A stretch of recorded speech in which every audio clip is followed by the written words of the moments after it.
The WNBA just launched an investigation into racist comments based on the flimsiest evidence imaginable. What Chicago Sky's own coach Tyler Marsh revealed about what he did, or didn't, here during the game is absolutely stunning. Did Chicago Sky coach Tyler Marsh just blow the lid off this entire WNBA controversy? There was actually something newsworthy said today in regards to the alleged hateful fan comments made toward Angel Reese during the Fever and Sky game on Saturday, because the Sky actually gathered for practice today, and they spoke, and both the coach and Reese spoke. In a statement that's sending shockwaves through basketball circles, Marsh admitted something that is directly calling out Angel Reese's lies. So why is the WNBA launching this based solely on social media chatter with zero video or audio evidence? Instead of talking about the incredible game, we're discussing an incident that seems to be built on nothing but social media rumors. So what exactly did Marsh have to say? And what did Reese post on her social media that directly contradicts the victim image she is portraying? For the more notable comments came from Tyler Marsh, the head coach of the Chicago Sky. Here is what he said without further ado, which is probably the biggest bit of information, actual information we've gotten since this whole can of worms was opened, other than the actual statement. Coach Tyler Marsh just blew up the entire WNBA investigation with 6 simple words: "I heard when everyone else did." That was his direct response when asked when he became aware of the alleged comments during the Fever Sky game. Think about what that means. The head coach of the Chicago Sky, who was on the sidelines the entire game, only learned about these untoward comments at the same time as everyone scrolling through Twitter. Marsh went on to say, "I think it's something that we heard about, and so we're just forthcoming with anything that the league is able to do, investigation-wise." The Sky organization didn't witness anything during the game. They're responding to the same social media posts we all saw. Not one player mentioned it during the game, not in timeouts, not during substitution. I think my focus was always on the team and on the organization and doing my job as best as I could. And so, yeah, tell us. Were you doing this throughout the game, or just at that moment? I was concentrated on our team, and we were doing the game plan-wise against Indiana. So. Yet the WNBA launched a full investigation anyway. Their statement reads, "The WNBA strongly condemns racism, hate, and discrimination in all forms. They have no place in our league or in society. We are aware of the allegations and are looking into the matter. Notice what's missing? Any mention of actual evidence. This game was nationally televised with multiple camera angles capturing every moment. Courtside mics picked up squeaking shoes, player chatter, and coach instructions, but somehow missed multiple disparaging comments supposedly shouted from the stands. Not a single reporter sitting courtside heard anything. No fans posted videos of these comments. No one complained to security during the game. But the telling admission is, we found out, or I found out when everyone else did. When did you become aware? When everyone else did. What does that indicate? That the Sky did not know or did not hear anything in real time or see anything in real time. So that makes the Sky, that makes the Fever, that makes me, that makes everyone I talked to who was in the arena, everyone else who has spoken from the arena. You're telling me that in 2024, in an arena full of smartphones, not one person captured evidence of these comments? The broadcast team didn't mention it. The commentators didn't address it. The in-arena announcer never warned fans about inappropriate behavior. Security wasn't alerted to remove anyone. So what exactly is the WNBA investigating? Who benefits from these allegations? The question answers itself when you look at the scoreboard. Indiana 93, Chicago 58. The Sky got absolutely embarrassed on their home court, and Angel Reese got completely outplayed. The WNBA took social media rumors and granted them the legitimacy of an official investigation without a single person at the game corroborating these claims. That's not just irresponsible, it's downright suspicious. So what actually happened during those 40 minutes of basketball while these phantom comments were supposedly being shouted? Let's look at what the cameras did capture. There was another post from an account that I think now went private or deactivated that alleged things were said to Reese, but no even proof that that person was there or not. Whether they were there or not, whether they saw or heard anything or not, nothing to back it up. And If that is indeed the case, it's embarrassing. It is embarrassing.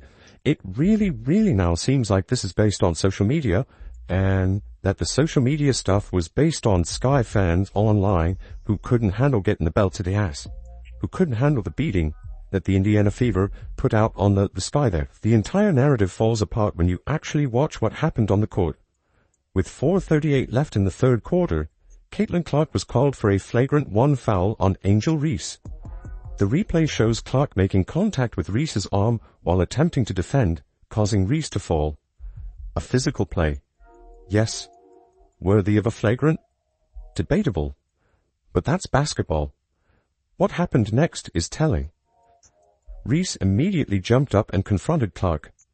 Not the stands, not the fans. She went straight for Clark. If Reese had heard offensive comments at that moment, wouldn't her attention have turned toward the crowd? Instead, her focus was 100% on Clark. Aaliyah Boston quickly stepped between them, earning herself a technical foul while trying to protect her teammate.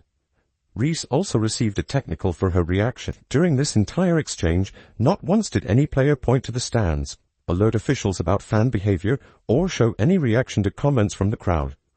The coaches didn't approach the referees about fan conduct. The officials didn't warn the crowd or call for security. Everyone's attention remained fixed on the on-court action. The body language tells the whole story. Reese was angry about the physical play, not external factors. The reactions of all players involved, Clark, Reese, Boston, teammates, coaches, were entirely consistent with a normal basketball confrontation.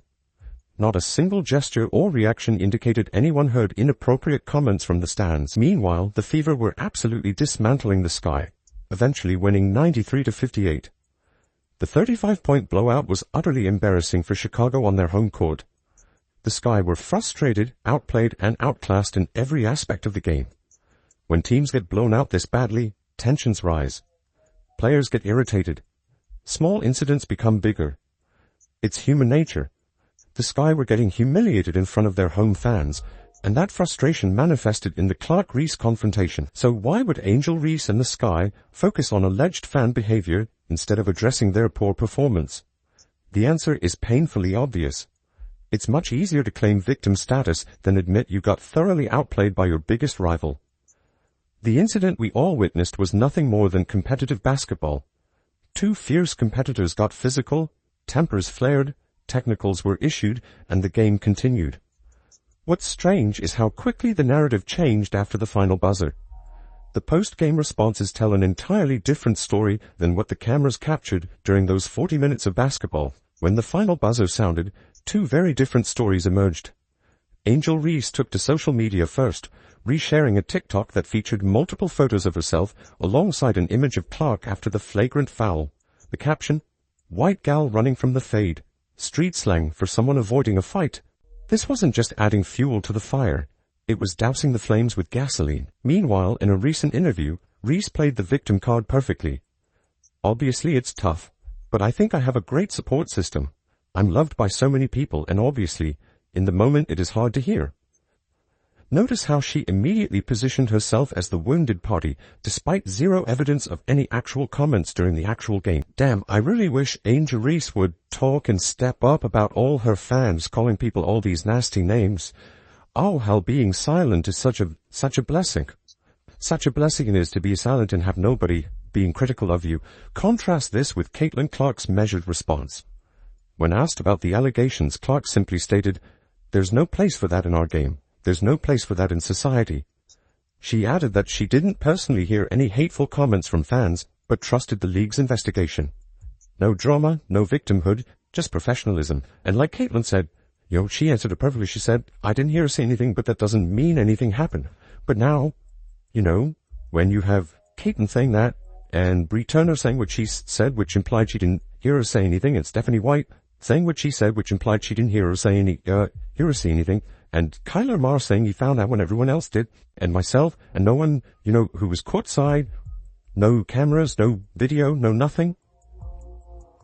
What else are we supposed to think? Especially when the entire thing is vague, especially when the line of questioning to Angel Reese is vague. This isn't the first time Reese has manufactured controversy after getting outplayed by Clark. Remember the national championship game where Reese mocked Clark with the "you can't see me" gesture? Or the pointing to her finger indicating where her championship ring would be? Each time Clark outshines her, Reese finds a way to shift the narrative. No one in those first few questions asked Angel what she saw or heard. Now, according to James Boyd of The Athletic, he said that she was later asked, "Were you able to give the WNBA details of where the general vicinity was you heard stuff?" And she said that's not a me question, meaning it wasn't for her. Then later somebody asked, "What would you like the league to do with those fans?" And Sky PR interrupted, saying she already answered that. While the Sky circled the wagons, the Indiana Fever organization stood firmly behind Clark while still condemning any form of hatred or disrespect. They let their basketball do the talking, and that 35-point beatdown spoke volumes. What's truly disappointing is how this manufactured controversy overshadowed a historic moment for women's basketball. The game drew 2.7 million viewers, the most watched WNBA regular season game in 25 years. Instead of celebrating this milestone, we're discussing unsubstantiated claims that conveniently distract from Reese's underwhelming performance. The pattern is crystal clear. When Angel Reese gets outplayed on the court, she creates controversy off it. While Clark focuses on improving her game, Reese focuses on improving her victim narrative. One rises above the noise, the other creates it. And the reactions from their respective fan bases reflect these drastically different approaches. So who's actually creating the hostile environment in women's basketball? Just take a quick scan through social media after this game. Reese's supporters immediately attacked not just Clark, but her entire fan base with sweeping accusations, with zero evidence. Search for yourself and you'll find hundreds of tweets calling Clark fans untoward names and claiming Clark needs to leave the WNBA. All over an incident nobody at the game actually witnessed, but right now is not a good look. It is certainly not a good look, especially after the season just started and you get record ratings. Caitlin Clark's back playing awesome basketball, gets a triple-double, Fever look great. And somehow, it appears a couple of Twitter trolls have completely dictated the coverage of the WNBA. The WNBA's No Space for Hate initiative is being weaponized as a shield against any criticism of Reese. Say anything negative about her game, you're labeled a hater. Question these allegations, you're being derogatory. It's a perfect way to shut down legitimate basketball discussion when your favorite player shoots 4 for 16 in a 35-point blowout loss. Angel Reese has built her brand on controversy. From the championship game antics to her constant social media feuds, she's perfected the art of staying relevant through conflict.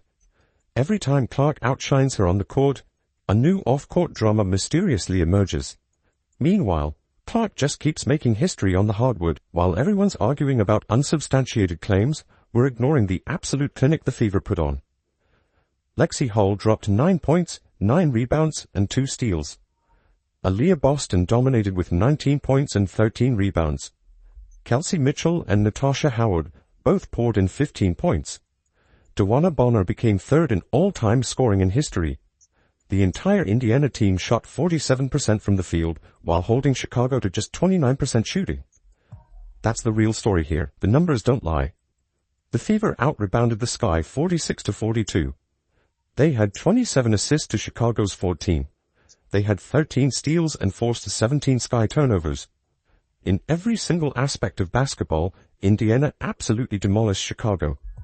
But instead of discussing this dominant performance, we're debating social media screenshots. Is the WNBA allowing itself to be manipulated? This controversy generated the most watched regular season game in 25 years with 2.7 million viewers. Drama sells, and unfounded allegations create plenty of it. While Reese's supporters fire off baseless accusations on Twitter, the Fever players are simply winning basketball games. 58 points. 30 whatever point win. Embarrassing. They got embarrassed, and now this reaction is embarrassing. I almost can't believe it's real. The WNBA has launched an entire investigation based on nothing but tweets. The Sky coach himself admitted he only heard about these allegations after the game ended, along with everyone else scrolling social media. That's not evidence, that's gossip. What actually happened? The Fever dominated the Sky in a 35-point blowout. Clark and her teammates played with skill and class while Reese and the Sky got thoroughly outplayed. As we look toward 2025, fans should celebrate the incredible basketball rather than manufactured drama. The Fever showed what winning with dignity looks like. Meanwhile, Angel Reese showed what losing without accountability looks like.